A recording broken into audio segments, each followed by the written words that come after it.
నిన్ను వదిలిపెడతామా? ఓడిపోయినరు కదా అనుకోని వదిలిపెడతారు అనుకోకు. పామును నడుము మీదకెళ్ళి కొట్టినాం.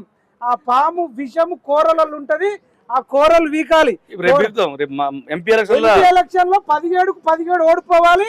ఎక్కడ కూడా కారోడికి డిపాజిట్ రావద్దు. అంతే కదా.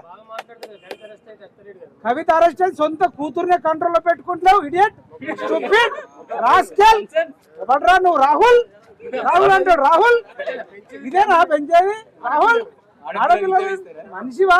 ఏమి సింబల్ ఇస్తున్నావు? కేసీఆర్ సారా దందా నేర్పిస్తావు. మనిషి పుట్టుక పుడితే ఇప్పటికైనా రాజకీయాల నుంచి కేసీఆర్ తప్పుకొని ఆ 1,00,000 కోట్లు తెలంగాణ ప్రజలకు ఇస్తావా? తిరుమల తిరుపతి దేవస్థానంలో ఇస్తావా? నువ్వు కట్టించిన యాదాద్రికి వెళ్ళైనా లక్ష్మీ నరసింహస్వామికి ఇచ్చి కాళ్ళు మొక్కి దండం పెట్టి తప్పైపోయింది. 70 ఏళ్ళు వచ్చినాయి, ఇక నేను తినలేను, తాగలేను, తిన్నది అరుగుతలేదు, తాగితే ఎక్కుతలేదు.